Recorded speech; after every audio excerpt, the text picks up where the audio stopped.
Estamos reunidos em nome do Pai, do Filho, do Espírito Santo. Amém. Bendito sejais o Senhor nosso Deus, que nos reúne em torno da tua palavra. A tua palavra é lâmpada para os nossos pés, porque nos mostra qual é o caminho que Deus quer que nós sigamos. A palavra de Deus é também alimento para a nossa alma, porque nos fortalece e muitas vezes nos traz o bálsamo que precisamos para as feridas que o pecado causa. Então, nós precisamos da palavra de Deus. Mas a palavra de Deus só pode ser bem compreendida sob a luz do Espírito Santo. É Ele quem nos lembra aquilo que já aprendemos e é Ele que nos elucida aquilo que não compreendemos. Sem a sabedoria divina, o homem nada pode, o homem nada entende. Então, nós devemos pedir sempre a presença do Espírito Santo. Peçamos a presença do Espírito Santo. Vinde, Espírito Santo, e enchei os corações dos vossos fiéis, e acendei neles o fogo do vosso amor. Enviai o vosso Espírito, e tudo será criado, e renovareis a face da terra. Oremos. Ó Deus, que instruísse os corações dos vossos fiéis, com a luz do Espírito Santo, fazei que apreciemos retamente todas as coisas segundo o mesmo Espírito, e gozemos sempre da sua consolação. Por Cristo, Senhor nosso. Amém. Já estamos reunidos em nome do Pai, do Filho e do Espírito Santo. Amém. Muito bem. No nosso último encontro, nós pudemos ver que Deus cria o homem, dá-lhe um sono profundo, porque precisa dar a ele uma companheira, uma auxiliar, uma ajuda adequada. Dando a ele esse sono profundo, extrai da costela aquela que vai ser a sua companheira. E aí eu fiz uma relação com a morte de Cristo e o nascimento da igreja. Nós podemos também entender que naquele encontro, Deus, que criou o céu e criou a terra, quando ele criou o céu, ele criou o mundo espiritual. Quando ele criou a terra, ele criou o mundo material. Ao criar o mundo espiritual, ele criou o coro dos anjos.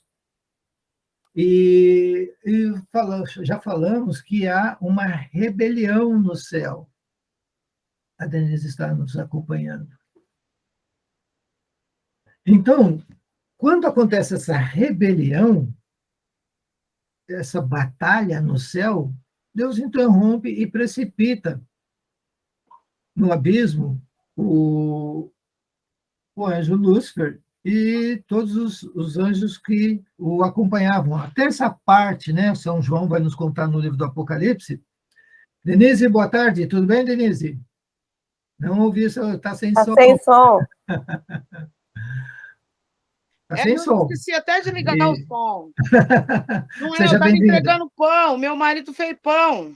Oh, que delícia! E aí eu estava entregando os pães. Muito bom. Ai. Pão é sagrado, pão é coisa boa, pão é alimento, pão é a base da nossa alimentação, tanto do corpo quanto da alma. Né? Bom, então, voltando. Para ele está sendo uma bênção, viu?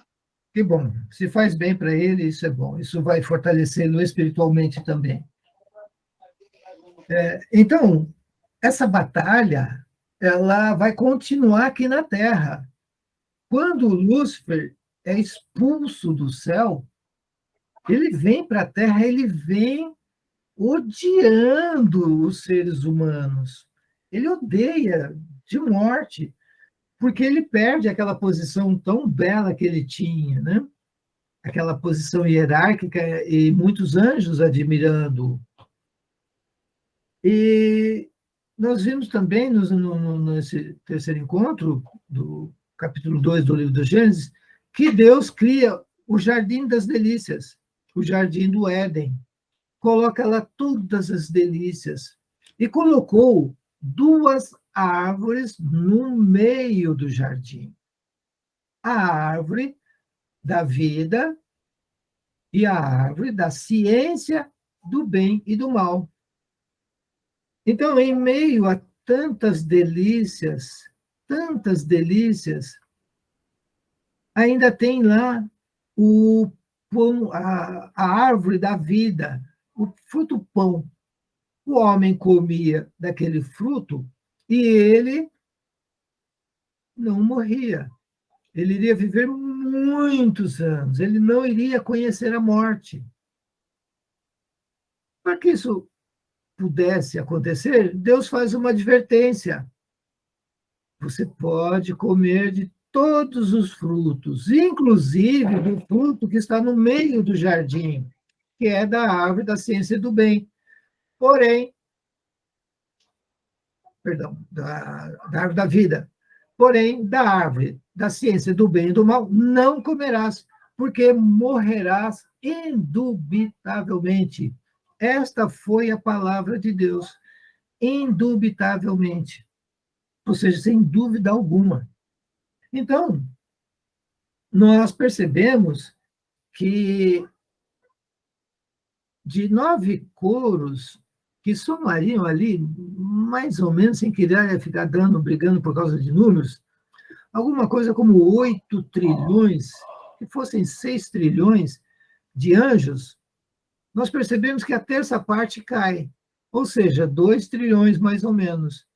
Então, se você tem 2 trilhões de demônios, você tem 4, é o dobro de anjos bons. Então, você percebe que o mal é minoria. Porém, o mal, ele é como um padre disse, uma árvore que cai numa floresta faz muito barulho. Uma floresta inteira nascendo não faz barulho. Uma árvore cai, barulho estrondoso. Quando uma floresta inteira nascendo, não faz barulho. Então, passa para nós a impressão de que o mal está vencendo. E o inimigo, ele é um marqueteiro de primeira. Vamos entender o que é marqueteiro. O profissional de marketing é aquele que ele conhece a empresa, conhece o produto, e ele vai conhecer o gosto popular, o gosto público, e vai apresentar esse produto que o público esteja querendo. Ao ele perceber qualquer nuance negativa, o que ele faz? Ele volta para a empresa, dá um retorno para ela, e ela vai melhorar esse produto conforme o que o consumidor esteja desejando. Esse é o bom profissional de marketing. Aí, esse produto melhorado, ele elabora uma campanha e ele volta para o povo, perfeito? Esse é o profissional de marketing. O marqueteiro, não. O marqueteiro, ele pega o seu produto do jeito que está, um produto com defeito ou não, não é o que o povo quer, mas ele vai usar uma embalagem e vai usar palavras que vai chamar a atenção do consumidor, ele vai despertar no consumidor o interesse, o desejo de consumir aquele produto. Então, veja, ele não promove nenhuma melhoria no produto. O que ele faz? Ele modifica a embalagem, dá uma roupagem nova e usa palavras, ele usa de argumentos que vão seduzir o consumidor. O marqueteiro é muito utilizado nas campanhas políticas. Ele sabe que aquele que o está contratando tem um monte de falhas. Ele não está nem aí. Ele vai colocar na boca desse candidato palavras que o povo quer ouvir. Então, o povo é iludido por conta de algo que ouve, que é sedutor, mas que nem sempre é verdade. Aí cai naquilo que nós estávamos comentando um pouco antes de iniciarmos, né, sobre o maldito respeito humano. Nós só queremos ouvir coisas boas a nosso respeito, não queremos que nos corrijam. E nós precisamos da correção. Ela é importante para nós. Ela nos torna melhores. Muito bem, então, se nós compreendemos que o diabo é um excelente marqueteiro, ele não modifica o inferno, mas o que ele faz? Ele pavimenta a estrada que leva para o inferno. ela é larga, ela é muito bonitinha, ela é espaçosa, ela é atraente, e todo mundo, ó, indo para o inferno. Que belezinha, né? O pecado é gostoso. Se o pecado fosse ruim, ninguém pecaria. Mas o pecado é gostoso. E as pessoas ficam ávidas pelo pecado. E quem entra na vida de pecado dificilmente sai por si mesmo. É preciso que uma mão o resgate. É preciso que uma voz firme mostre a ele o erro em que ele está vivendo. Então, é isso que nós vamos entender agora, já com tudo isso que nós vimos agora aqui, vamos para o capítulo 3 do livro do Gênesis. E eu vou pedir para a gente ir com calma, para a gente poder ir comentando. Então, vamos primeiramente para o versículo 1. Quem pode ler para a gente, versículo 1? Está sem som. Eu leio. Ai, A Mauri eu lê. leio. A Mauri? Então vai. Vai. A serpente era o mais astuto de todos os animais do campo que o Senhor Deus tinha formado. Ela disse à mulher: É verdade que Deus vos proibiu comer do fruto de toda árvore do jardim? Muito bem. Palavra Fala do Senhor. contigo. Palavra do Som. Senhor. Então, vamos entender esse versículo aqui. Ó. Lembra que eu falei que todo o livro bíblico, né, ele tem dois autores, o homem e Deus. Deus inspira o homem. Deus inspira o homem a contar como que aconteceu a maldade, como que o pecado entrou na história do homem, como que a morte veio a fazer parte da nossa realidade. Deus inspira o homem. Mas o homem não consegue, com as suas palavras, dizer isso. Então, o que ele faz? Ele busca de argumentos que nós possamos compreender. Então, ele vai usar de figuras, ele vai usar de jargões que a gente possa compreender. É onde ele diz que a serpente era o mais astuto de todos os animais do campo. Lúcifer era o anjo mais bonito entre os anjos por Deus criado, um anjo de luz. Todos o admiravam. E nós temos que entender que na hierarquia angélica, Deus ilumina os serafins transmitem essa luz para os querubins para os tronos, e por assim vai, até chegar lá no anjo custódio. O anjo custódio, ele não tem toda a informação, mas ele tem a informação que ele precisa. É isso que nós temos que entender. Não é que está faltando informação para ele. Ele recebe a informação. Está travando. Seu Carlos, Entendi. está travando. Ah, Olha, é, está internet. cortando toda a voz do senhor. Que pena. Puxa vida, eu estou vendo aqui, você perdeu a conexão.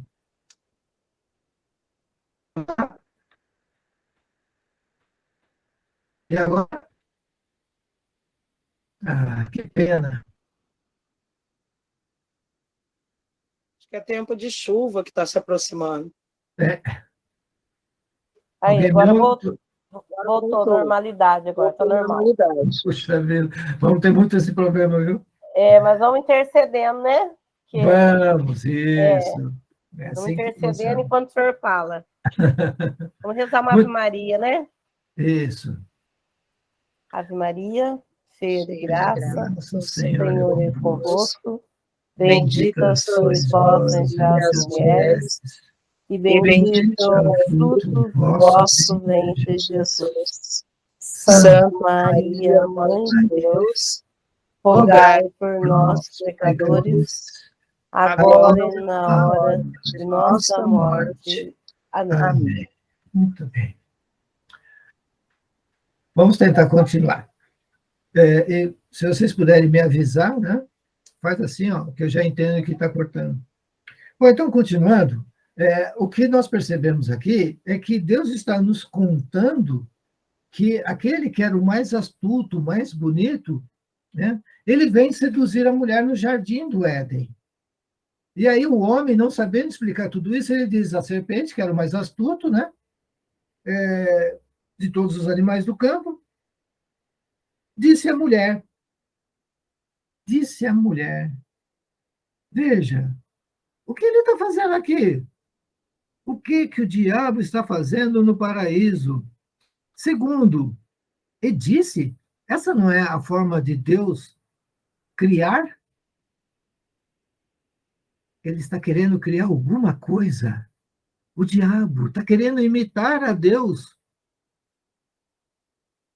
Ela disse à mulher, é verdade que Deus vos proibiu comer do fruto de toda árvore do jardim? Então, veja, o diabo, ele é o pai da mentira. E ele começa com uma mentira. Por que ele está fazendo isso? Porque ele está incitando, ele está provocando a mulher, ele quer que a mulher entre no diálogo com ele.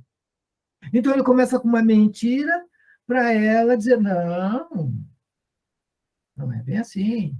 Então veja, e ele, como é o pai da mentira, ele já começa com aquilo que ele é próprio. E ele começa imitando a Deus, e Deus disse. Quando Deus disse, ele vai criar alguma coisa. O diabo vai criar a mentira, o diabo vai criar o pecado. E ele convidou a mulher para isso.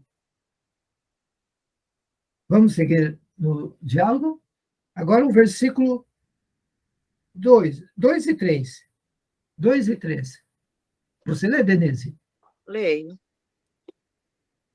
A mulher respondeu-lhe: podemos comer do fruto das árvores do jardim, mas do fruto da árvore que está no meio do jardim, Deus disse: vós não comereis dele, nem o tocareis, para que não morrais. Palavra do Senhor. Graças a Deus. Notem, o que a mulher faz, ela entra no diálogo. Ela não poderia ter feito isso. Ela tinha que imediatamente interromper. Ela não. Primeiro, vamos analisar o que ela estava fazendo no meio do jardim, sozinha, sem o seu marido. Entenderam? Ele se aproveitou da ocasião. Ele estava à espreita. Ele estava ali.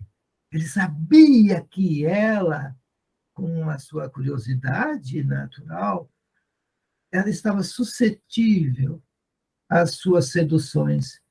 Inicia um diálogo e ela, ao invés de interromper, de dar as costas, não, ela entra no diálogo.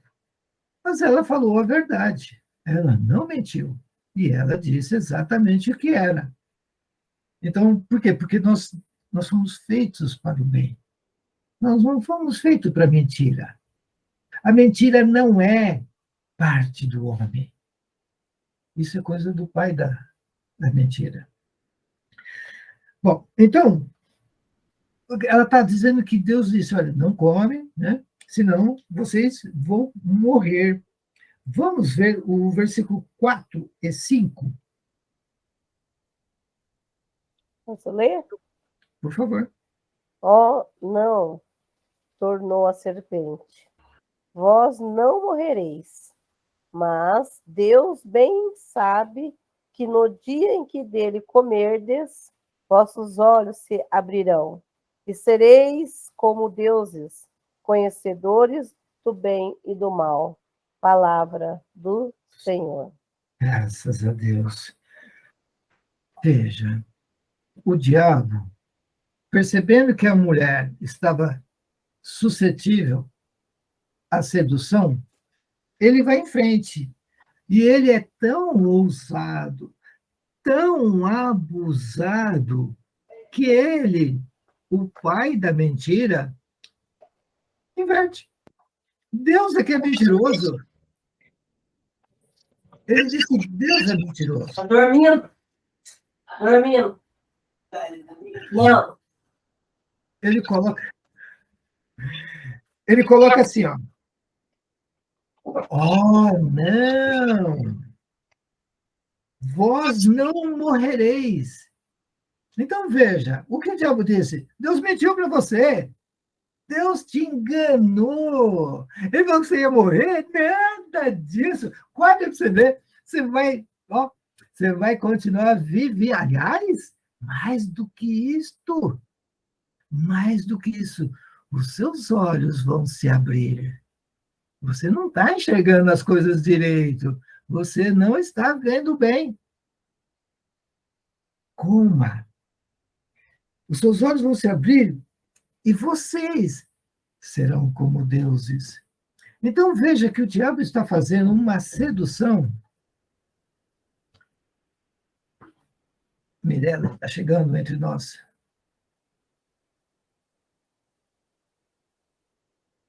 Mirela? Tudo bem, Mirela? Seja bem-vinda.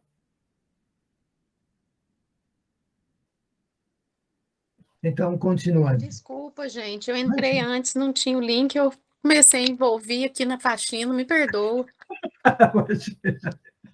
Marta, te ocupas com tantas coisas, Marta, mas só uma é necessária. Estou brincando. Nós estamos, então, no capítulo 3, nós estamos discutindo agora os versículos 4 e 5.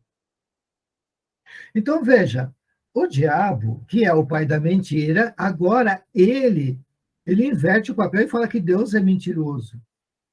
Ele fala para Eva que o que Deus está mentindo, está escondendo dela, porque Deus é invejoso, Deus é egoísta.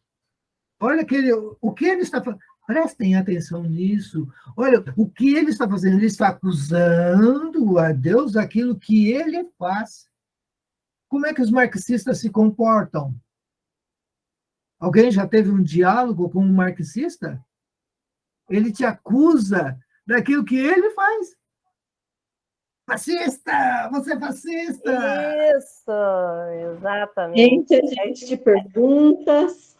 Enche de perguntas, quer te amarrar com as perguntas, com seduções dele, com as falas. Sim. Muitas vezes a gente tem que ficar no silêncio, porque eu tenho um lá que, além dele é ateu, ele é maçom, ele é... Que beleza, completo. Ele é completo, e se você lança, você faz alguma coisa assim, ele vem com uma pergunta já, para que você, como se diz, tirando você, deixando a gente... para a gente não titubear, como se diz, né? Sim. Então a gente tem que estar com a sabedoria ali para saber o que responder, falar. Aí muitas vezes, outro dia, ele falou, não lembro, geralmente eles ficam na espreita ali e pegam uma palavra tua e joga para você ali de uma forma assim que, meu Deus do céu. Veja bem, aproveitando as suas palavras, Genoveva, então, eles enchem você de perguntas, né? Mas, na verdade, eles estão querendo conduzir você para uma resposta, ou você perceber que você não sabe nada. Exatamente. Você sabe quem desenvolveu essa dialética? Você tem ideia? Não. João Calvino. Nossa! Ele queria que os protestantes, ao conversar com o católico, mostrasse que o católico não conhece a Bíblia, que o católico não conhece a doutrina da sua igreja. E daí, o senhor, sem eu saber, sabe o que eu respondo? Com as parábolas de Jesus. Aí, outro dia, eu peguei 2, ficaram sem resposta. Aí eles ficaram no meio do caminho, com você não tem jeito de conversar, não. Você tem que fazer o seguinte, você tem que inverter, você tem que começar a acusá-los e mostrar a eles o grande erro deles. Então, a parábola, na verdade, ela devolve aquilo, se você está questionando o outro, quando você responde com a parábola, ela é muito profunda, né? Então, e eles estudam, leem muito, então eles sabem que a gente está ali falando na verdade. Sim. A verdade nos liberta, né? Sim, dói um pouco, mas ela nos liberta, né? Por isso que nós não podemos fugir da verdade. Ainda que ela não, no primeiro momento, não nos seja agradável. Ainda que no primeiro momento ela não nos seja favorável. Você sabe que esses dias na escola, eles estavam falando alguma coisa, eu não sei o assunto, eu peguei depois. Aí eles falaram, a Genoveva, só perguntar para ela sobre confissão. Aí eu peguei, parei e falei, oi, Genoveva, nós estamos aqui discutindo quantas vezes nós temos que confessar. Eu falei, olha, se pudesse todos os dias, mas eu me confesso ao menos um mês, e de repente nesse mês eu vou até antes. Meu Deus, como eu fui questionada. Mas você está querendo ser santa? Eu falei, não, estou querendo ser salva. Quero ganhar o céu. Não, olha, você falando disso, já perguntaram isso para mim, nossa, mas você tem tanto pecado assim? Isso. Aí, eu virei e falei, sim, eu sou miserável e eu necessito de Deus todos os dias. Falei, então, sim. Aí é interessante, né? Uhum. Mas sabe por que isso, gente? Porque vocês lembram o que está escrito? Para eu confessar ao menos uma vez na Páscoa. Olha para você ver. É um absurdo, mas... que esse é o mínimo que a igreja exige, mas né? o ateu não confessa, minha querida. Não, nunca. Isso daí eu sei. Aí que vem as pedradas, né? Aí... Muito bem. Voltando então para o nosso texto, esse versículo 4 e o versículo 5, eles estão nos mostrando algo muito interessante. Está mostrando as nossas fraquezas. O diabo foi exatamente no nosso ponto fraco. Ele, como ele esteve junto de Deus na criação, ele conhece as nossas fraquezas. O diabo, ele vai no seu ponto fraco. Ele não tem acesso à sua inteligência, mas ele tem acesso à sua, a gente chama de área, né, da imaginação. Então, ele lança uma sugestão e ele corre na área da fantasia para ver como que você responde. Então, por exemplo, vem uma ideia, tomar uma cerveja. Aí ele corre lá e você está lá se deliciando, imaginando você tomando aquela cerveja, fazendo aquilo, conversando com pessoas. Opa, deu certo, é esse o caminho. Se você, de repente, diz, não, cerveja, hoje eu não vou beber, ele já vai mudar a tentação. Então, o que o diabo fez aqui, como ele nos conhece, ele sabe quais são os nossos pontos fracos. Ele sempre vai tentar nesses pontos fracos. É por isso que eu digo, o diabo nos tenta naquilo que já caímos no passado, porque ele sabe que dá certo. Então, ele vai nesses pontos aqui, que é o nosso ponto fraco. Mas ele também vai tentar novas tentações. Quem sabe agora o fulano cai também nessa daqui. E ele vai tentar aquela que não deu certo no passado, mas quem sabe agora dá certo. Então, veja que ele tenta sempre. Ele é esperto e ele conhece as nossas fraquezas, né? Então, note bem que ele diz assim, Deus bem sabe que no dia que vocês comerem, os seus olhos vão se abrir. O que é os seus olhos vão se abrir? Deus está nos dizendo, está nos contando que nós somos atraídos por aquilo que vemos.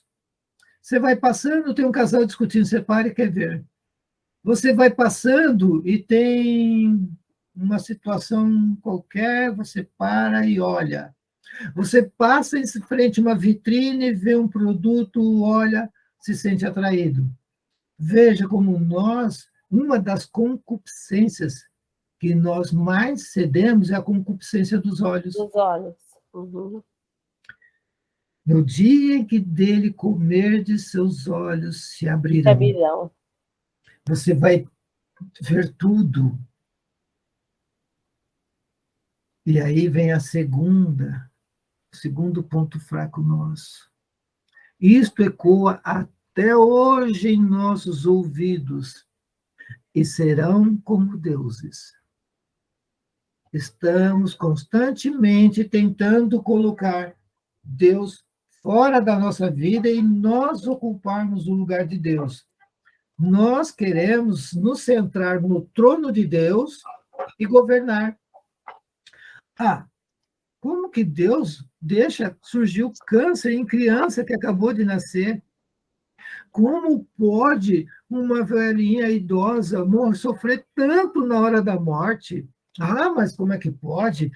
Um barraco pegou fogo, morreu 5 criancinhas. Como que Deus deixa isso acontecer? Se é comigo, eu acabava com a doença, eu acabava com as dificuldades, não ia ter pobreza, ninguém ia ter fome. Deus não sabe fazer nada, eu sei. Note, nós estamos sempre nos colocando no lugar de Deus.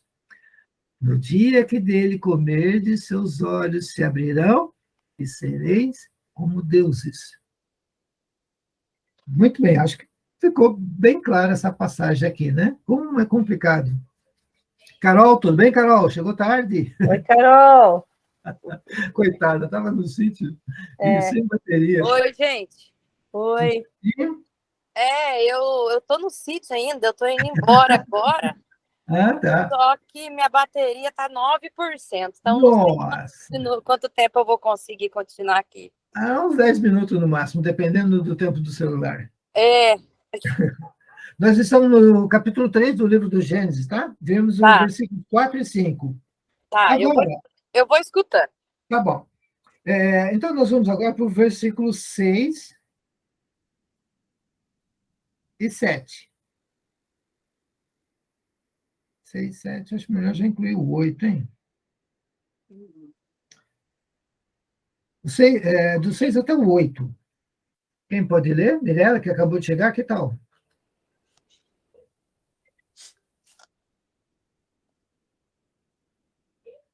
Não sei se você ouviu. Eu acho que não ouviu. Eu leio, seu Carlos. Quer ler, Maureen? Pode ler, eu leio o próximo. Tá. A mulher, vendo que o fruto da árvore era bom... Está no meio do temporal. Ele está ligando para mim. Eu vou ter que ir lá. Tá bom. Mas eu vou acompanhar direitinho a gravação, tá? Tá gravando. Tá bom. Tempo, mas depois eu acompanho. Me perdoa. Imagina. Imagina, tranquilo. Fique tranquila. A mulher, vendo que o fruto da árvore era bom para comer, de agradável aspecto e muito apropriado para abrir a inteligência, tomou dele, comeu e o apresentou também ao seu marido, que comeu igualmente. Então seus olhos abriram-se e, vendo que estavam nus, tomaram folhas de figueira, ligaram-nas e fizeram cinturas para si. E eis que ouviram o barulho dos passos do Senhor Deus, que passeava no jardim à hora da brisa da tarde. O homem e a sua mulher esconderam-se da face do Senhor Deus, no meio das árvores do jardim. Esconderam-se do Senhor Deus no meio das árvores do jardim. Palavra do Senhor. Graças a Deus. Vamos versículo a versículo. 6. Então, note que a mulher, ela olhou para o fruto, que não era para comer. Deus havia proibido. Olha a concupiscência dos olhos.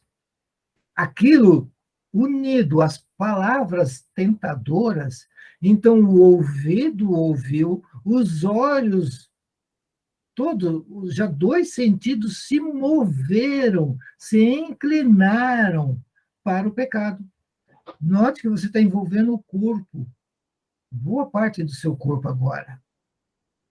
Então, a mulher, vendo que o fruto da árvore era bom para comer, ela viu, ela olhou para aquele fruto, isso é bom para comer. Ou seja, tinha um aspecto agradável. E era muito apropriado para abrir a inteligência. Mas como que ela percebeu isso? Só olhando? Ou seja, percebam que despertou a tentação nela. ela ouviu, viu, essa combinação despertou dentro dela uma tentação. Aí ela começa a fazer o quê? Ela começa a procurar motivos para pecar. Não é assim que nós fazemos? A gente quer pecar, a gente busca tudo que nos favoreça. Procuramos aquietar a consciência, procuramos justificar o pecado. Então, note, a mulher vendo que o fruto da árvore era bom para comer, agradável aspecto, muito apropriado para abrir a inteligência, ela comeu. Ela vai ao pecado. Nada barrou, ela não teve um filtro. O corpo dela já estava todo envolvido no pecado. Não satisfeita, o que ela faz? Pegou o marido e deu a ele também, que comeu igualmente. Então, note, quando você entra para a vida de pecado, é muito comum você querer envolver as pessoas que estão em seu redor. Você não quer pecar sozinho. Você quer levar mais gente com você. O homem não quer mais ir para a igreja, ele não quer que a mulher vá também. O homem está querendo fazer uma coisa inadequada, ele leva a mulher a que ela faça também. Todos nós, uma vez que queiramos pecar, levamos outros a igualmente pecarem. Queremos cúmplices.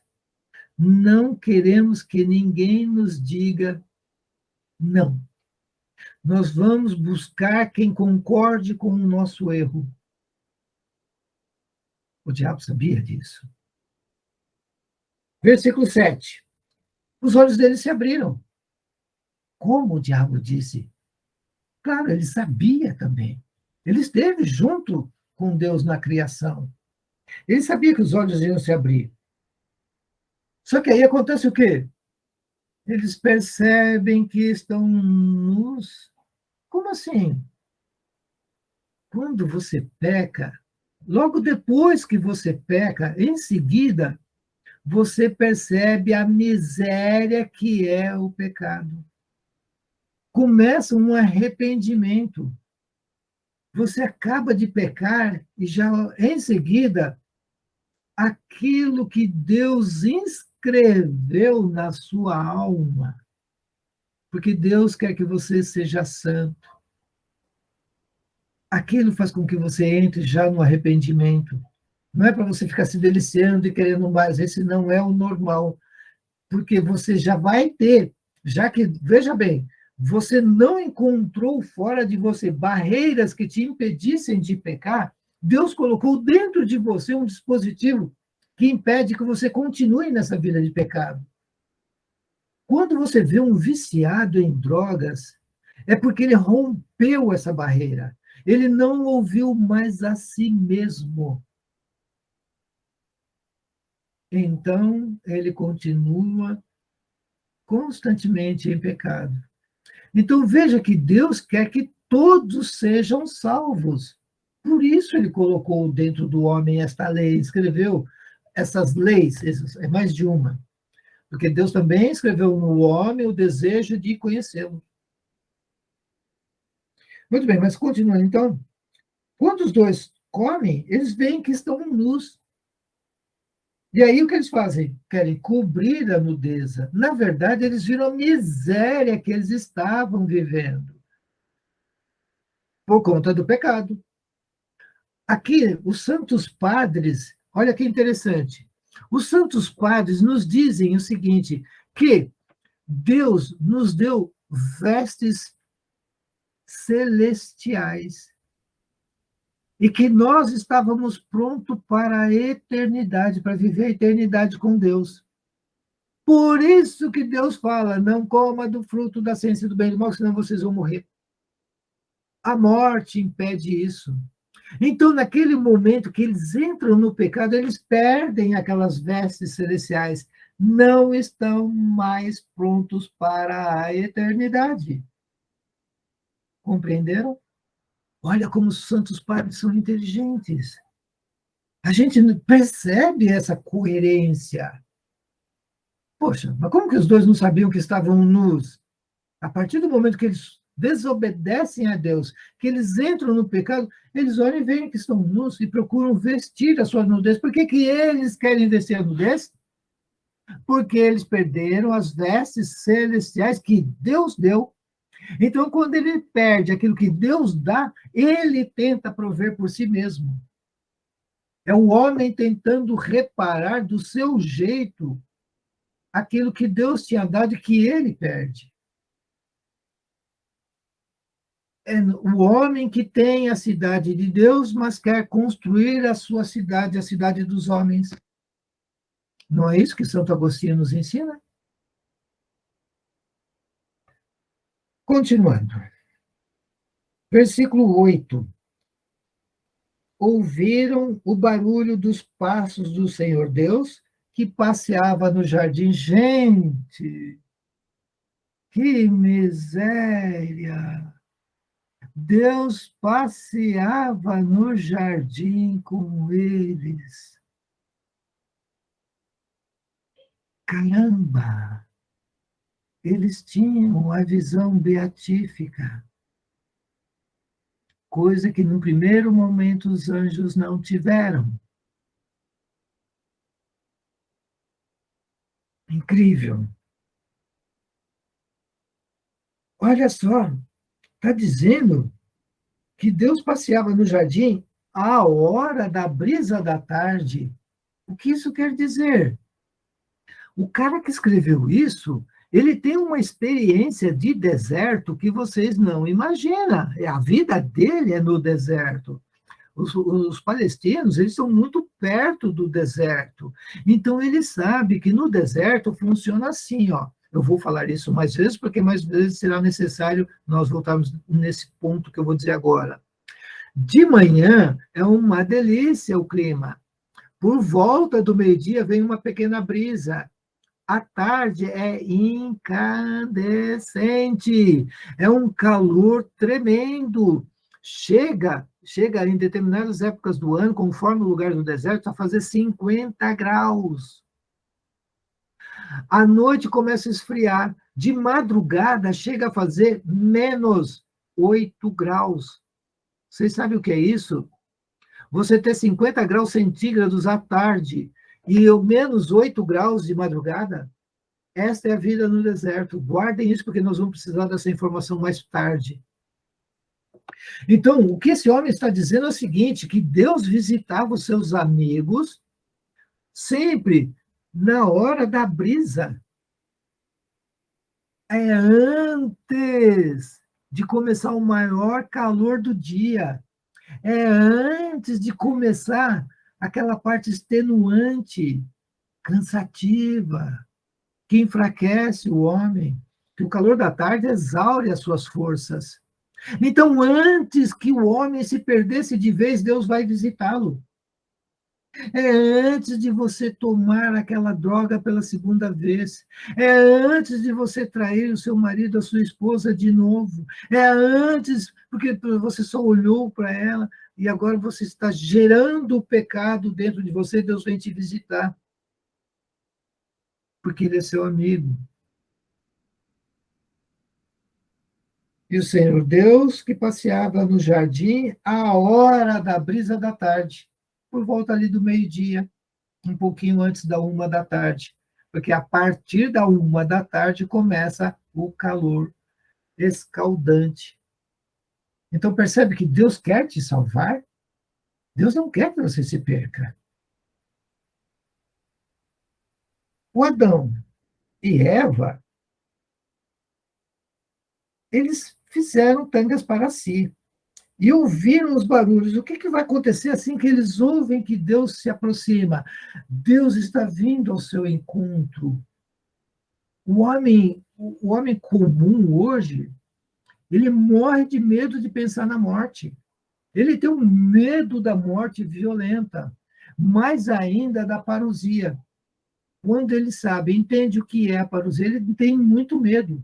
Nós, fiéis católicos, não podemos ter medo da da parousia, porque é quando o Senhor Jesus virá na sua glória.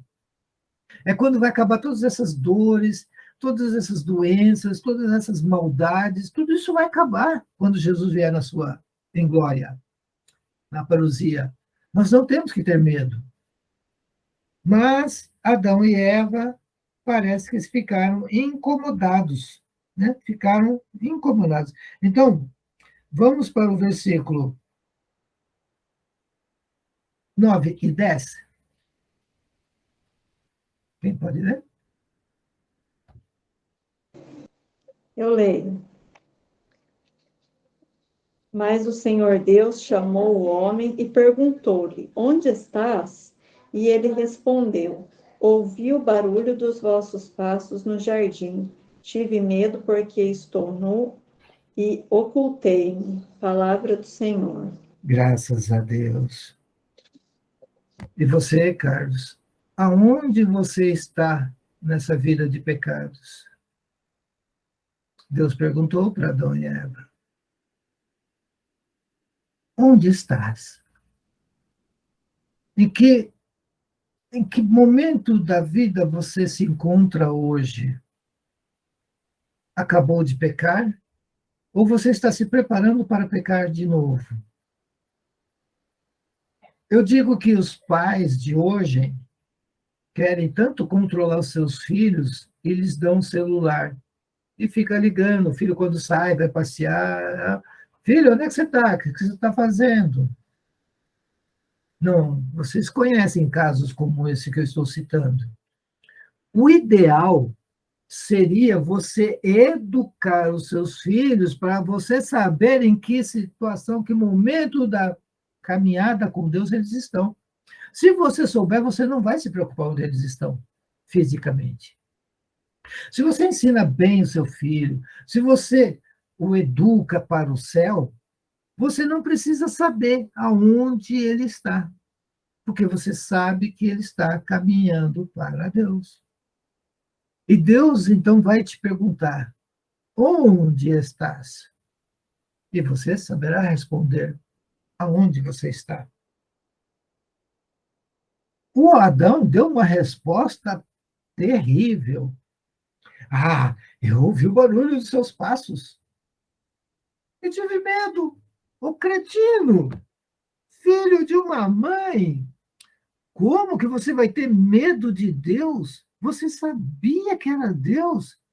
Você ouviu os passos dele, você o conhecia, você sabia que todos os dias, à hora da brisa da tarde, ele vinha te visitar. Como é que você teve medo? Por que que você teve medo de Deus? Medo do castigo, porque sabia que estava errado. É como você pegar uma criança, você entra na sala, tem um vaso quebrado no chão, só tem o seu filho lá, e você olha para ele, e o que ele acontece? Ele tem um medo danado de você, porque ele sabe que errou, ele sabe que fez coisa errada. Foi isso. Adão não era para ter medo de Deus, mas ele teve medo. E aí ele faz o quê? Se esconde. Nós podemos nos esconder de Deus? Mas não é o que a gente faz? Não, não vou mais para a igreja, eu não posso ir na igreja porque eu estou em pecado, então eu não vou, né? Eu estou me escondendo de Deus. Né? Eu vou me encontrar com os amigos, nós vamos nos divertir, nós vamos esquecer, eu vou beber para esquecer. Né? Eu estou fugindo de Deus. Como se isso fosse possível. Eu tive medo e me ocultei. Meu Deus, como isso é tão vivo para nós, é tão atual, é tão do nosso tempo, uma coisa que foi escrita há 3.000 anos. Meu Deus do céu, como pode? Por isso que a carta aos Hebreus diz que a Bíblia é viva e eficaz. Muito bem. Aí, Deus vai dar uma dura, né? E lá no versículo 11, está escrito assim, o Senhor Deus disse, quem te revelou que estavas nu? Terias tu, porventura, comido do fruto da árvore que eu te havia proibido de comer? O homem respondeu, eu não tenho culpa. A mulher que pusesses ao meu lado, apresentou-me do fruto e eu comi. O Senhor Deus disse à mulher, por que fizeste isso? A serpente me enganou. E eu comi. Olha que jogo de empurra e empurra. Gente, é isso que nos falta para a ação. Reconhecer nossos sinceros, reconhecer as nossas faltas, confessar e não voltar pelo mesmo caminho. É isso que faltou aqui. Deus caiu de novo. Tá cortando.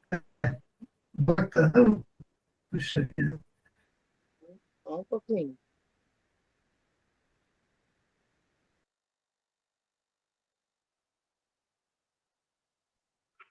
Agora travou mesmo.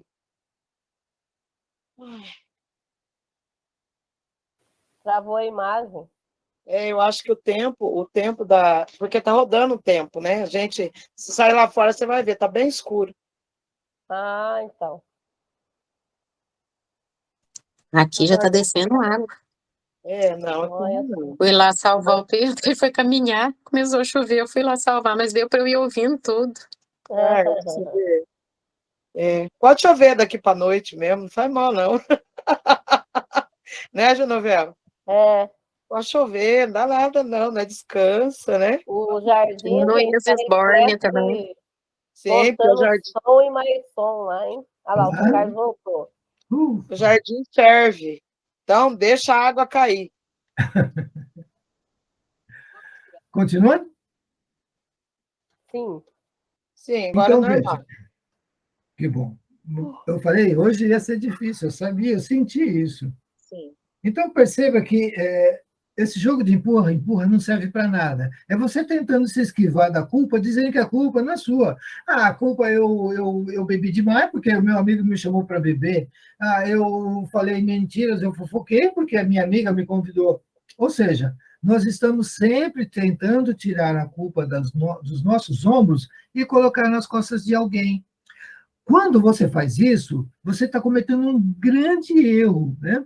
É quando você pega uma criança num erro, ensine ela sempre a falar a verdade e ela reconhecer o seu erro. Porque o nosso cérebro também é danadinho. Se você encontra uma desculpa para uma falha sua, o seu cérebro entende que você não errou. A culpa não é sua, então não há o que corrigir. Mas quando você assume essa culpa, então todo o seu corpo vai trabalhar para corrigir essa falha. Então, é muito importante que nós reconheçamos a nossa falha. Olha como a igreja é sábia, olha como Jesus já sabia de tudo, por isso que ele instituiu a confissão. Quando você confessa, você sente um alívio, você sente que o peso daquele seu pecado diminuiu. A igreja é muito sábia. Então você precisa confessar os seus pecados. Não fazer o que o Adão e a Eva fizeram, ficou um jogando a culpa do outro. Né? Ninguém assumiu para si a culpa. Cada um se eximiu da sua responsabilidade. Não faça isso. Cometer um erro, não importa qual foi, assuma. Assuma. É importantíssimo que você assuma o seu erro. Porque se você fica. O que vai acontecer? Você vai pensar assim: de repente, ninguém vai descobrir. Ou, de repente, eu consigo fazer com que essa culpa diminua. Você quer falar alguma coisa, Mirella? Então, seu Carlos, estava pensando que a gente tem que ter muito cuidado com as inclinações, né? Que às vezes a pessoa costuma tanto a mentir ou a fofocar, que acaba que para ela parece que se torna uma coisa normal isso, né? Ela não vê mais que isso é um erro, que é um pecado. E aí não sai mais desse erro. Tem que ter cuidado com isso, porque nisso também o demônio aproveita e fica ali instigando, né? Ele se aproveita disso. O que o diabo faz? Nós temos que entender como que ele age também. Ele faz assim. Primeiro ele leva você a pecar. Depois que você pecou, ele mostra para você que coisa feia que você fez. Para você começar o desespero. Ele quer causar um desespero dentro de você. Nossa, isso que você fez é muito feio. Lembre-se que ele fez isso com o Judas, e o Judas o que fez? Se desesperou. Se matou. Então o diabo vai tentar fazer isso. Ele vai tentar te desesperar. Quando ele vê que não tem jeito, ele vai tentar diminuir. Ele vai tentar fazer o seu pecado ficar menor. Mas na hora que você tomar a decisão de confessar, ele vai tentar apagar da sua memória. Se você tomar ainda assim o caminho da confissão, ele vai te dar vergonha. Você vai ficar com uma vergonha do seu pecado. Ah, o padre não vai entender. Imagina, o que ele vai ficar pensando de mim? Ele me conhece. Quando ele me vê lá na missa, sentadinho, lá no banco, ele vai lembrar do meu pecado. E vai ficar, sabe, quando ele fizer a homilia, ele vai dar um jeitinho de me cutucar e vai falar do meu pecado. Olha como o diabo é astuto. Dentre todos os animais do campo, a serpente era a mais astuta. Nós acabamos de ver isso. Muito bem. Então, vemos que esse jogo de empurra-empurra não ajuda em nada. Você foi pega no erro? Confesse. Não foi pega no erro, mas alguém aborda aquele assunto, de repente não sabem quem foi, assuma. Ah, cara, mas isso aí é loucura. Para que eu vou assumir uma culpa se ainda não está provado que todo mundo sabe que fui eu? Para que você não dê munição para o inimigo. Porque ele vai usar isso contra você. Ele vai usar de uma forma que você vai ser pego de surpresa. E você vai se ver numa situação pior. Então, assuma. Confesse o seu pecado. Alguém tocou... Oi? Fala assim, né? O inimigo ajuda a fazer, mas não ajuda a esconder. E o que a gente percebe é assim, que quando aparece é naquele momento que possa ter maior humilhação. Ele escolhe assim perfeito, um momento assim que ele deixa a pessoa, a Beba que falava, vira pano de chão. É bem pano isso. de chão, né? Muito bem. Então, já entendemos isso, acho que ficou muito claro, né? Nós temos que tomar muito cuidado, né? Tem uma história muito bonitinha, que é do casal de irmãos pequenos, que o menino foi pego no flagrante à noite, comendo um doce que a mãe tinha preparado para o dia seguinte. Muito bem. A menina pegou o menino, então, comendo os doces e tal, e ficou bem quietinha, né? Quando o menino terminou de comer tudo, ela chamou ele no lado e falou assim: você sabia que a mamãe ia doar esses docinhos? Ele falou: não era para nós? Não, você comeu todos os doces que a mamãe ia doar, ela ainda ia fazer para nós. Agora, eu vou fazer o seguinte, eu vou te ajudar. Eu vou dizer que eles caíram no chão, aí nós jogamos fora, para que você não leve essa culpa, tá bom? Ele falou: nossa, como você é boazinha. Você vai ter que fazer a minha vontade. E eles brigavam muito porque ela vivia mandando nele e ele não fazia. Bom, passou um tempo, né? A mãe percebeu que algo de errado havia com as crianças. O menino sempre fazendo tudo que a menina mandava. E ela abusou. Ela começou a fazer ele brincar com as bonequinhas dela, ela obrigou ele a brincar com as amiguinhas dela junto com ela. A mãe estava querendo. Até que um dia ela pegou o menino pela orelha e falou: vem aqui, seu bobo, até quando você vai ficar submisso à sua irmã fazendo a vontade dela? Como assim, mamãe? Só por causa dos doces, seu bobinho? A senhora sabe que fui eu que comi os doces? Claro que eu sei, mas eu queria ver até onde você seria escravo da sua irmã. E ela não aguentou ver. Então, isso que acontece com a gente. Nós nos tornamos escravos do diabo. Ele nos leva a pecar e depois nos torna escravos dele. Nós vamos ser escravos dele constantemente. E o que ele mais quer é depois que você morrer, você ser escravo dele lá no inferno. Aí ele vai deitar e rolar em cima de você. Então, temos que confessar os nossos pecados, por mais que doa, por mais incômodo que seja. Por mais que você pense assim, mas ninguém vai entender. As pessoas não vão entender esse meu pecado. Elas vão me culpar. Elas vão virar a cara para mim. Elas vão perder a confiança em mim. Pode ser que você esteja certo. Pode ser que ninguém mais confie em você. Pode ser que ninguém mais queira a sua amizade. Pode ser que as pessoas se afastem de você. Mas Deus não. Ele estará sempre ao seu lado. Ele vai apagar aquele pecado do livro da vida. No dia do julgamento, não, o diabo não vai poder jogar esse pecado na sua cara. Você passou um período de humilhação, doeu pra caramba tornar público aquele pecado, as pessoas que você tanto gostava, de repente, se afastaram de você, mas isso passa. Você agora vai gozar de uma eternidade ao lado de Deus. Isso é mais importante. Acredite, a pessoa que realmente gostar de você vai ficar magoada, vai ficar chateada, mas ela vai voltar com você. Genoveva vai rir porque sabe que é verdade, né? Quem não te ama vai se afastar de você, vai te acusar, vai jogar na sua cara.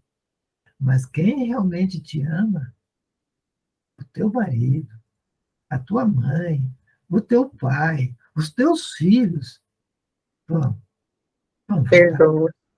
Sim. E perdão é um processo, gente. Não pense que o perdão é um ato. Não é. Perdão é um processo. Você tem que ir gerindo ele. Você tem que ir gerando ele dentro de você. E ele vai acontecendo aos poucos. Mas para isso você tem que pedir o auxílio de Deus. Perdoar. Gente, vocês não imaginam a maravilha que é você perdoar. Você não imagina a maravilha que é você ser perdoado. Por Deus. O perdão tem que vir de Deus. Agora, você precisa perdoar as pessoas. Você não precisa que as pessoas te perdoem, mas você precisa que Deus te perdoe. Você não precisa que as pessoas venham te perdoar, mas você deve perdoá-las. O perdão, a falta de perdão é um veneno, que você toma ele e você quer que a pessoa morra, mas é você que está tomando veneno. Então, busque o perdão. Você tem que perdoar. Não caia nas armadilhas, nas ciladas do demônio. Perdoe. Ele não quer que você perdoe. Lembre-se que Jesus disse: na mesma medida em que medirdes, serás medido. Como você pode pedir misericórdia se você não dá misericórdia? Fala-se tanto em misericórdia hoje em dia, não é? Sim. Mas cadê a misericórdia com o irmão? Uhum. Você quer misericórdia para você, Uhum. mas não quer dar misericórdia. Perdoar. Vamos colocar como a nossa missão nessa quaresma. Nós vamos perdoar as pessoas que nos magoaram. Vamos fazer esse processo. Se alguém precisar de ajuda, não que eu sei tudo, mas como eu sei que é um processo, tem oração de amorização. Acho que não sei se todos conhecem essa oração da amorização, né? Muito importante. Mas é um processo. Vamos, seu Carlos. Oração da amorização. Foi um... Põe no grupo, seu Carlos. Oi? Põe no grupo. Tá bom, eu ponho essa oração. É que é bem compridinha, né? Como eu falei, é um processo, então é bem demoradinho. Mas eu posso ir jogando. Tá bom? Tá. Uhum. Obrigada. Muito bem. Então, agora nós vamos dar uma avançadinha. Essa oração de harmonização, seu Carlos, eu aprendi com o Padre Alírio, ele que escreveu o livro Oração de Harmonização. Padre Alírio veio há muito tempo, tem o livro, ele veio em Santa Cruz. Ah, que beleza. Ele e ele ensinou, quando a gente ensinar as mães a orar pelas crianças, Sim. com a oração da harmonização. Nossa, é assim, a criança, ela calma, melhora na escola, melhora sono, melhora todo o sentido a partir da oração da mãe com a oração de harmonização. É muito importante. É fantástico. Quanto testemunho as mães voltam, né? Muitas testemunhas. Dá testemunho. Hã? Você tem? O livro eu emprestei e a pessoa não devolveu. E eu, na verdade, eu quero comprar outro, mas eu vou procurar, eu mando a capa para você. Ele é baratinho. Sempre tem na casa de oração. As pessoas não conhecem, entendeu? Muito bom. É muito importante. Muito bem. Voltando, então, agora nós vamos avançar um pouquinho, tá bom? Nós vamos do versículo 14 até o versículo 16. Quem pode, por favor? Posso? Sim. Então o Senhor Deus disse à serpente: Por que fizeste isso? Serás maldita entre todos os animais e feras dos campos. Andarás de rastros sobre o teu ventre e comerás o pó todos os dias da tua vida. Porém ódio entre ti e a mulher, entre a tua descendência e a dela. Esta te ferirá a cabeça e tu lhe ferirás o calcanhar. Disse também a mulher: Multiplicarei os sofrimentos de teu parto, darás à luz com dores, teus desejos te impelirão para o teu marido e tu estarás sob domínio. É até qual, seu? Só caído. Tá. Palavra do Senhor. Graças a Deus. Graças a Deus. Então, aqui, o homem incorre no pecado, ele passa a ver Deus como seu inimigo, ele, na verdade, se torna inimigo de Deus, isso é muito importante, nós temos isso claro. A partir do pecado, nós nos tornamos inimigos de Deus. O homem desobedece a Deus, é o pecado original, é a desobediência por conta da arrogância, da ânsia pelo poder, pela sede pelo poder. Então, o homem se torna inimigo de Deus. A mulher, ela foi, vamos dizer assim, o canal que o inimigo encontrou para seduzir o homem. Ele sabia que, usando a mulher, ele levaria o homem a perder. Quantos e quantos homens não caem no pecado por conta das mulheres? Eu sei que também o contrário, eu sei disso, calma. O que eu quero dizer é que o que era esperado, sonhado por Deus, é que o casal, homem e mulher, iriam se amar, se unir. Um iria santificar o outro. E os dois iriam santificar os filhos. Eu já disse isso para vocês, ok? Por conta do pecado, o que acontece?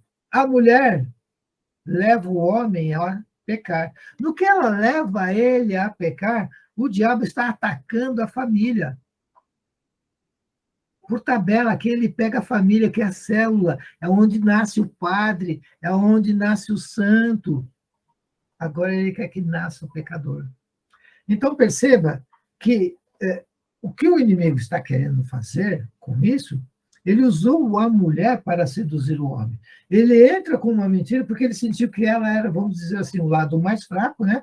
Porque Deus fez primeiro o homem, vamos dizer, teve um contato um pouco maior com Deus, depois entrou a mulher, ela também sabia igualmente de tudo. A mulher, veja que ela foi feita adulta. O homem foi feito adulto. Então, eles não cresceram, eles não foram evoluindo. Adão e Eva já sabiam tudo o que eles precisavam saber. Eles nasceram com tudo o que eles precisavam. Eles tinham até um jardim das delícias.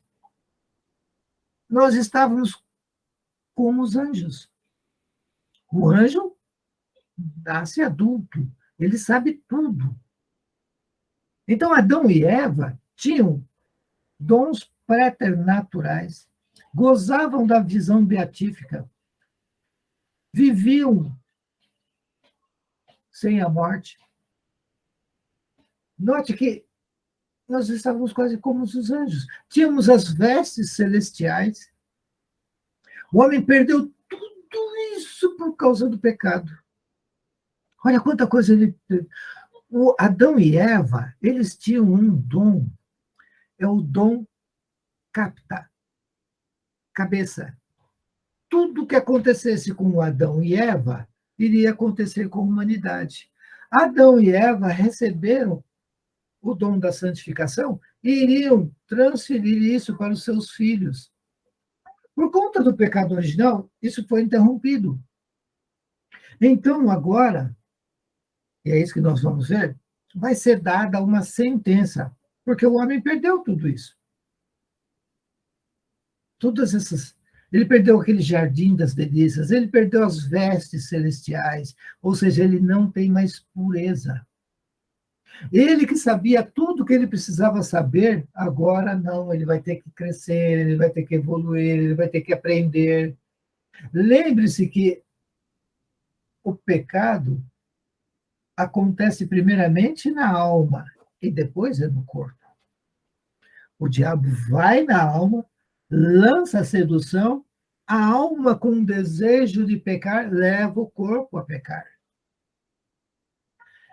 Então, a sentença será dada. Deus disse que... nós chegamos a ler, né? Os versículos 15 e 16 já, né? Até o 17. Isso. Então, veja, foi colocado ódio 16. entre o demônio, entre o diabo e a mulher, entre a tua descendência dela. Então, há um ódio muito grande. É uma besteira a gente imaginar que o cara que está nas últimas ali, o diabo vai ter pena. Não vai. Ele não vai. Ele nos odeia de uma forma descomunal. O diabo nos odeia infinitamente, porque ele é eterno. Dá para imaginar o tamanho do ódio que ele tem por nós? Porque se o nosso ódio aqui é temporal, eleve isso para a eternidade. Olha o tamanho do ódio que o diabo tem por nós. E nós temos que ter ódio dele. Nós não temos que ser seduzidos por ele. Então, a sentença que Deus dá é a seguinte: a descendência da Eva, da mulher, ferirá a cabeça. Que nós temos uma visão maravilhosa da Virgem Maria, e embaixo de seus pés está a serpente. Né? Mas olha o que Deus fala que o diabo vai fazer para a gente.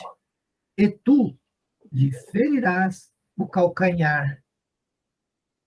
Eu acho que eu já expliquei isso uma vez, mas não custa nada explicar de novo.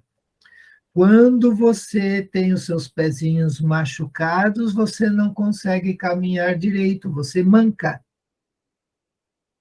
Na nossa caminhada de santidade, na nossa caminhada para Deus, o diabo vai entrar no meio do caminho, vai ferir o nosso calcanhar, vai impedir que você busque a Deus. E quantas pessoas você conhece que estão com os pés feridos? Quantas pessoas você conhece que não é o calcanhar direito, é os dois calcanhares que estão feridos, a pessoa não quer buscar Deus, a pessoa não quer saber de salvação, a pessoa não quer saber de religião. Quantas pessoas? O diabo vai ferir o calcanhar, vai impedir que a gente busque Deus. Procure a Deus. E ele é tão malandro, ele é tão astuto, que ele vai fazer, ele vai desviar o homem do caminho. Quando ele não conseguir impedir que o homem busque Deus, ele vai fazer o homem buscar Deus de um jeito errado, de um jeito falso, ou de um jeito incompleto. O protestantismo é um jeito incompleto. Fora da igreja, não há salvação. Claro que o Espírito Santo sopra onde ele quer. Deus não está sujeito às nossas regras, mas essa regra não foi nós que colocamos, ele mesmo colocou. A serpente vai ferir o calcanhar do homem. E nós vamos ver que Jesus, mais tarde, vai se apresentar, dizendo que ele é o caminho, ele é a salvação, ele é a verdade. Então, olha, por que tem tanta gente que busca um Jesus errado? Nós vamos ver, não vai demorar muito, nós vamos ver que o homem vai construir um Deus para ele colocar no ombro e ele carregar aonde ele quer. Ele não quer um Deus que lhe diga qual o caminho de santidade. O homem não quer um Deus que lhe diga o que pode e o que não pode fazer. Ele quer um Deus que faça a vontade dele. Um gênio da lâmpada. E nós vamos cometer muitos desses erros. Continuando. Então, lá no versículo 16, disse assim: multiplicarei os sofrimentos de teu parto. Quer dizer que, mulher, quando você for dar à luz, o seu corpo vai se rasgar. Todas as mulheres. Mas Deus não é Deus se ele não puder fazer ao menos uma mulher sem as dores do parto. Deus não é Deus se ele não puder fazer ao menos uma mulher sem a mancha do pecado original. Estão entendendo o que eu estou dizendo, né? A obra-prima. Aquela que Deus sonhou na eternidade. Aquela que ele escolheu quando ela vai nascer. Qual vai ser o nome dela? Aquele que não tem mãe na eternidade, quis ter mãe na humanidade. Mas aquele que tem um pai na eternidade, adotou um pai na humanidade. José não teve nenhuma participação. Jesus escolheu ele por pai adotivo. Normalmente são os pais que vão às creches, aos orfanatos, escolhem a criança que querem adotar. Deus escolheu a mãe que o geraria e o pai que ele adotaria. Então, Deus dá a sentença, mas não nos abandona. Ele nos ama, ele nos quer na eternidade. O homem, com as suas mazelas, acaba alterando os planos de Deus. Deus tem um plano. O homem altera, o diabo vem e bagunça todos os planos. Mas os planos de Deus vão acontecer. Eu vou voltar com essas palavras lá, mas daqui uns 8, 9 encontros. Deus tem os seus planos. Apesar das nossas mazelas, esses planos vão acontecer. É por isso que eu sempre digo, estejamos do lado de Deus, não contra Deus. Não vamos lutar contra Deus. Nós vamos procurar facilitar que os planos de Deus aconteçam. Não nos opor aos planos de Deus. Que, ultimamente, o que mais fazemos é nos opor aos planos de Deus. Mas os planos dele vão acontecer. Eu quero estar do lado daqueles que dizem, eis-me aqui, Senhor, faça-se em mim a tua palavra. Não quero ser aquele que grita, não serve. Muito bem. Vamos, então, agora ao versículos 18. Acho que já dá para ir até o 22. Do 18 ao 22, para a gente já caminhar para o fim, tá? Já vamos pegar a reta final já. Então, do 18 ao 22, quem pode ler, por favor? Eu leio. Ela, produzirá espinhos e abrolhos, e tu comerás a erva da terra. Comerás o teu pão com o suor do teu rosto, até que voltes à terra de que foste tirado, porque és pó e em pó te hás de tornar. Adão pôs à sua mulher o nome de Eva, porque ela era a mãe de todos os viventes. Até onde, seu Carlos? Até o 22. Tá. O Senhor Deus fez para Adão e sua mulher umas vestes de peles e os vestiu. E o Senhor Deus disse: Eis que o homem se tornou como um de nós, conhecedor do bem e do mal. Agora, pois, cuidemos que ele não estenda a sua mão e tome também o fruto da árvore da vida, e o coma e viva eternamente. Palavra do Senhor. Graças a Deus. Vamos lá. Então, já sabemos que o homem vai ter que agora suar para conseguir o seu pão de cada dia. A terra vai dar muito trabalho, a terra que lhe oferecia os seus frutos, agora o homem vai ter que suar para poder conseguir extrair da terra tudo o que ele precisa. O homem que veio do pó, ao pó voltará. Ou seja, Deus está dizendo aqui que é para enterrar.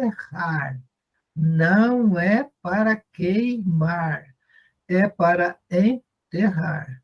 A rebeldia do homem moderno trouxe a cremação. O católico é a favor da cremação? Não. Apesar de que depois do Concílio Vaticano II mudou isso e agora estão dizendo que pode, desde que a intenção não seja, né, contra Deus. Eu prefiro o que era antes do Concílio Vaticano. Cremação, não. Eu quero que enterre o meu corpo. Ok? Aqui no versículo 20 está assim: Adão pôs a sua mulher o nome de Eva, porque ela era mãe de todos os viventes.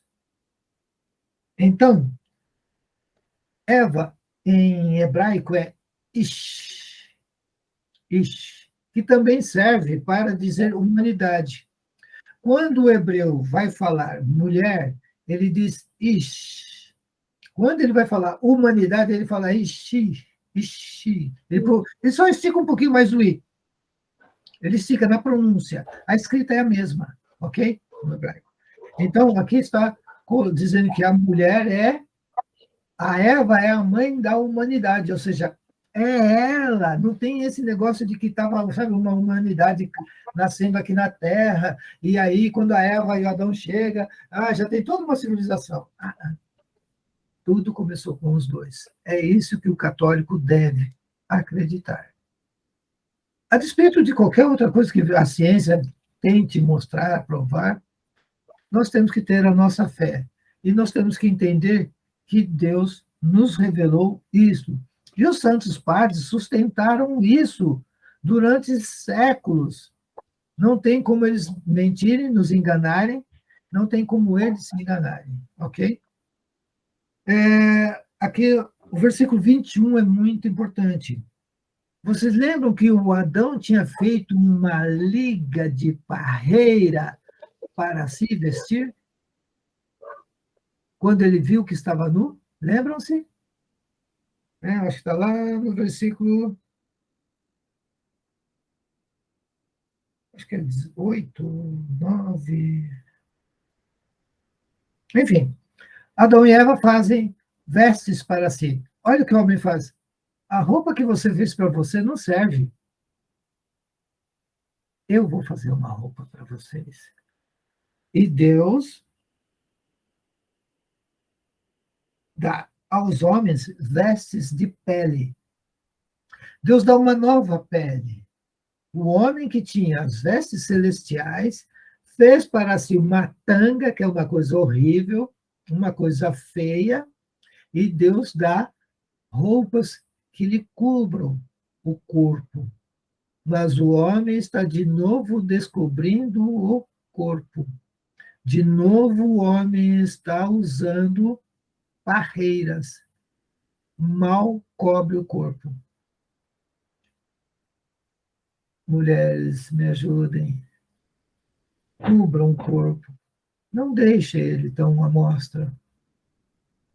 Homens, para de ficar usando bermudinha, para de ficar usando camiseta regata. Seja casto, seja coerente. Adote agora essas novas vestes que Deus quer lhe dar, que são as vestes do arrependimento, as vestes da sinceridade, as vestes da humildade. Não queira essas vestes que o mundo quer te dar.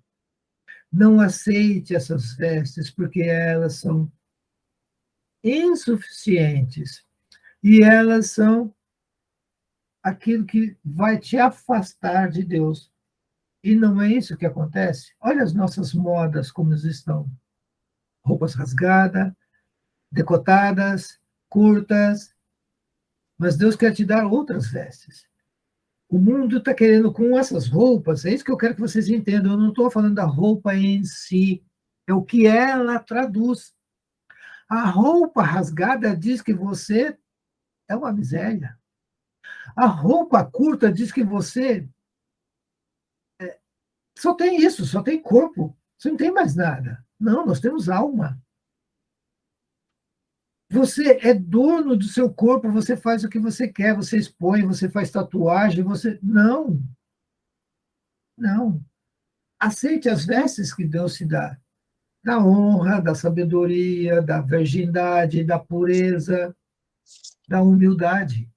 É isso que nós temos que ver. São essas as vestes que nós devemos aceitar e exibir. No versículo 22, então, agora Deus já está dando a sentença final, né? O Senhor Deus disse: eis que o homem se tornou um de nós. Agora o homem, ele conhece o bem e o mal, coisa que ele não precisava. Ele não precisava conhecer o bem e o mal. Lembra que eu falei para vocês?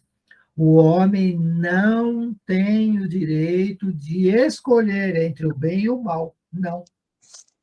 Ele tem que escolher entre um bem e outro bem. O homem não tem direito nenhum de escolher entre o bem e o mal. É um erro. Mas é isso que o mundo põe para ele. Olha, você pode escolher, você é dono. Você escolhe, você quer fazer o bem, você quer fazer o mal. Negativo. Deus não quer que eu escolha o mal. Escolher o mal não tem cabimento. Não tem, é uma loucura, gente. É loucura. Sabe, se nós refletirmos, e é isso que eu quero propor, vocês refletir muito sobre o que é a vida do homem sobre a terra, o que é esse último juízo da alma, e depois que vai haver o do corpo, e os dois vão se encontrar novamente, então vai haver um lapso entre o corpo e a alma, não esquece isso, vai haver um lapso, porque o seu corpo, no instante que você morre, ele vai para baixo da terra, a sua alma sobe para um juízo. Mas lá, na parousia, os dois vão se encontrar de novo. O que eles vão dizer? O que a alma vai dizer para o corpo? Porque a sentença vai ser a mesma. A alma fora do corpo tem uma compreensão eterna. Ela perde toda essa limitação que o corpo oferece. A alma estará livre para bem compreender toda a sua existência. E a sentença que Deus dá. Devemos pensar nisso.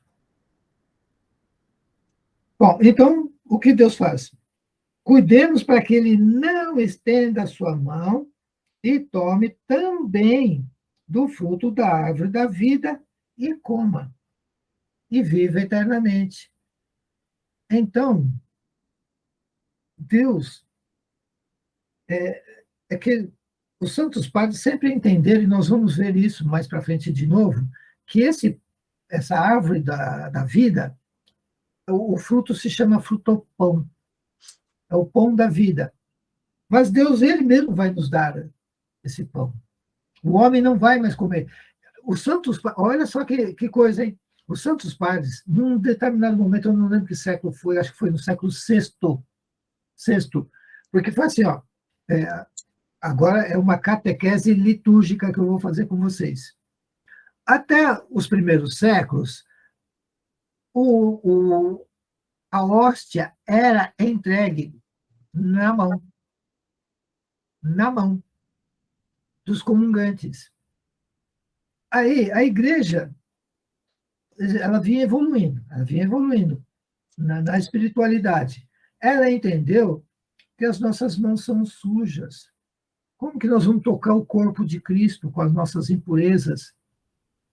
E que nós somos mendigos de Deus, nós estamos sempre ali, ó, com o chapeuzinho na mão, pedindo para que Deus olhe para as nossas misérias, para que Ele se apiede de nossas almas. Nós somos pequenos. Então, a igreja abstraiu o seguinte: é bom que o homem comungue diretamente na boca. Porque o homem comungando diretamente na boca, ele não põe as mãos. O sacerdote tem a mão ungida. O sacerdote pega a hóstia e introduz na sua boca. Evita que fique partículas na sua mão. Evita que as partículas caiam ao chão. Né? E a língua, como ela, pela sua conformação e por conta da saliva, a hóstia adere de uma forma que não perde nada. Então, a igreja abstraiu isso. O que aconteceu? O inimigo ficou irritado com isso e tentou, de todo jeito, voltar à comunhão na mão. Isso no século VI, se eu não estiver enganado.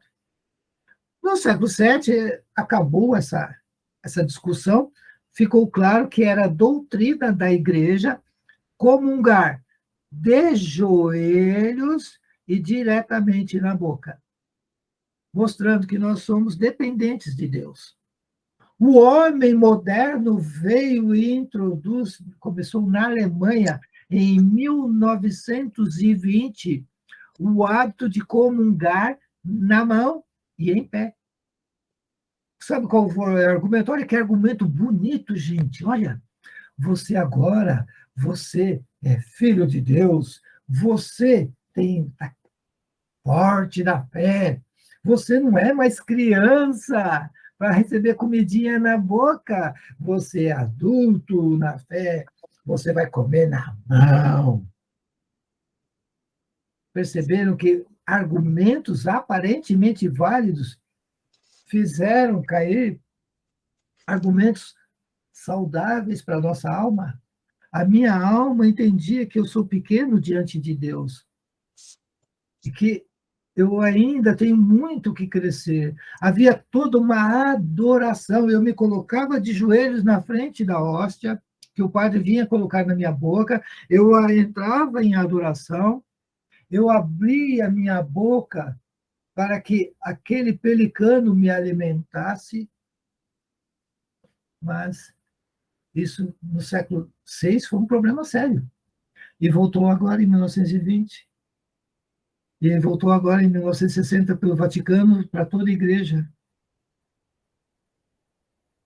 Estão vendo como maus costumes vão entrando com argumentos aparentemente válidos, né? O ouvido ouve aquilo que ele queria ouvir. Eu queria que alguém me falasse: cara, você é grande, você é homem, você é adulto na fé, você tem mais que comungar na mão mesmo. Eu queria que alguém dissesse que eu não tinha que ficar de joelhos para ninguém, porque eu sou o cara.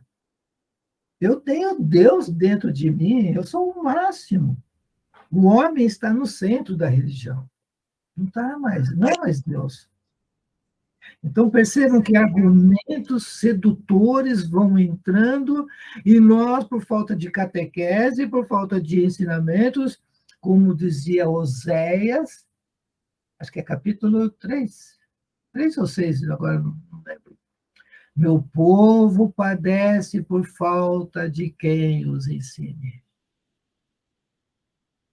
O seu Carlos, aqui tá uma confusão esse negócio. Tem padre que recusa. Nossa, imagina, Sim. Mãe segurando as crianças, cada um numa mão, de joelhos, para receber a Eucaristia na boca. E ele falou não. Sabe o que ela fez? Ela beijou o chão, levantou e saiu. E falou para ele: está no catecismo da Igreja Católica, eu tenho direito de escolha. Claro. Né? Mas saiu uma tristeza tão grande. Tá acontecendo isso e vai. O povo tá escolhendo até a paróquia que vai frequentar, de tanta confusão. É igual esse negócio de investimento que o senhor tá falando, né? Gente do céu, eu fico na acolhida e a gente peca porque tem coisa que a gente vê sem querer. Colocaram uma senhora outro dia no ofertório, para fazer o ofertório, eu fiquei tão envergonhada, ela tava com a roupa colada no corpo, o zíper aberto até aqui quase no umbigo. E vai lá para levar para o padre, sabe? Eu falei, gente, quem que escolheu essa pessoa? Como é que pode um negócio desse? Então, tá muito difícil, a gente fica, e é aquilo, peca sim, peca, quem tá olhando, peca, cai em Sim. pecado de ver a pessoa mal vestida, O né? diabo se diverte com tudo isso. Mirela, nós estamos sendo atacados na nossa fé. Todas essas mudanças, essas novidades que estão sendo introduzidas é para esfriar a nossa fé. Porque se você perceber as mudanças que aconteceram, qual foi o bem que elas trouxeram? Houve aumento de santidade? Houve aumento de união firmes, sólidas? Não. Os casamentos duram poucos. As pessoas estão toda hora em conflitos umas com as outras. É pai contra filho. Meu Deus do céu, é que não é. Eu estou guardando isso para um momento mais para frente para a gente voltar nesse assunto. Mas Mas o que eu quero... eu tenho uma comunidade que segue mais a tradição mesmo, né? E aí, sim, são famílias com bastante filhos, né? Assim, abertos à vida. Todo mundo lá vai ter o retiro agora, que vai acontecer domingo, segunda e terça, né? É um retiro um recolhimento de silêncio. Então, assim, eles escrevem que não pode entrar lá quem não estiver vestido adequadamente. Não entra. Não pode. Por quê? Porque você atrapalha as outras pessoas que estão ali. Concupiscência dos E aí, olhos. lá, a comunhão é dada de joelhos na boca. Que lindo. Um padre que foi lá celebrar, que não estava acostumado, denunciou para o bispo chamou o pessoal de lá para falar que estava proibido. Então, agora ele sabe que quando é esse sacerdote, vai ter que ser dado na mão, em pé. Pode absorver. E assim, eles vão querer mudar tudo, é o tal do relativismo, né? É o que é bom para mim que acontece, e vamos destruir tudo, né? Sim. Como é que Que faz? bom que você percebeu o que está acontecendo. E aí vem a desculpa da pandemia, né? Sim. É isso daí, a desculpa da pandemia. É. Eu falo que os ministros já estão sendo todos orientados que não é para dar na boca de maneira nenhuma.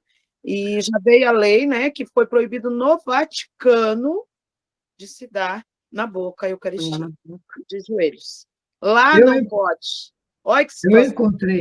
Eu encontrei uma saída, não é a melhor. Porém, Sim. eu aprendi com o bispo do Cazaquistão. O que ele diz? Que em determinados momentos na igreja, você não deve causar escândalo. Né?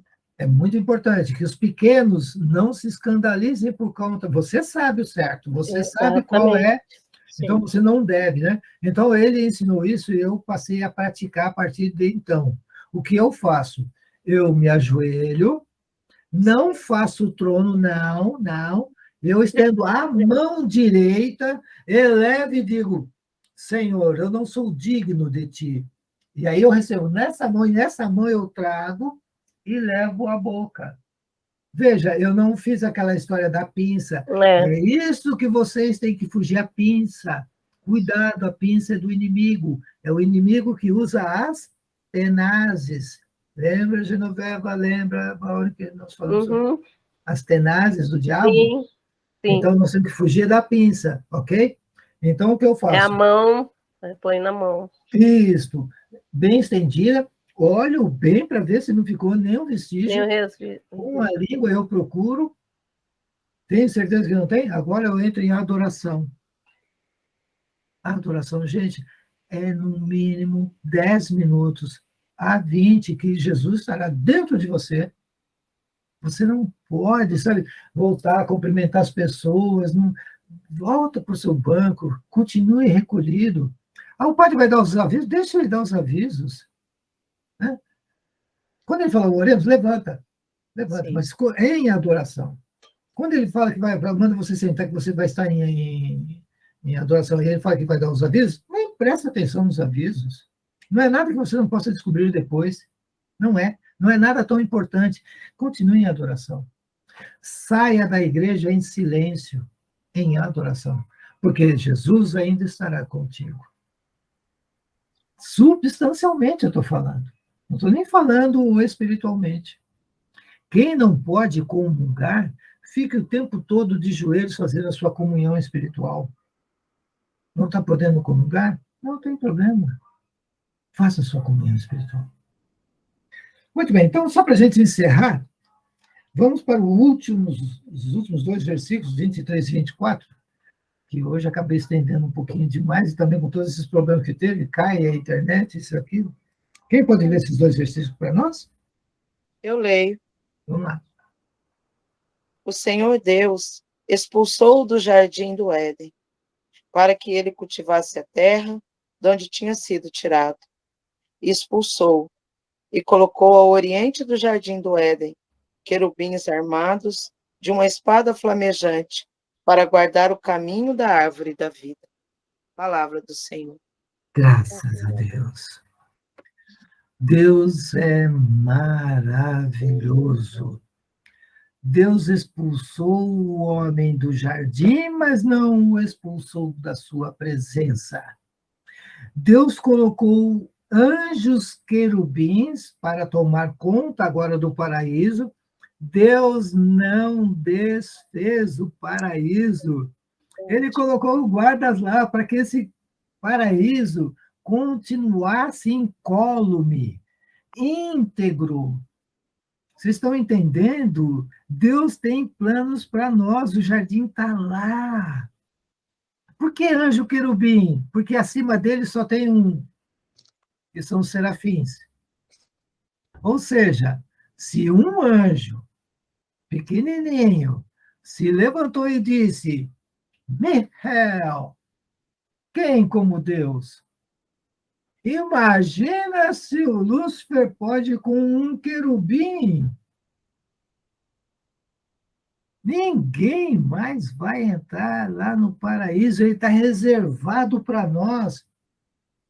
O céu está fechado para nós, mas um homem vai abrir ele para nós.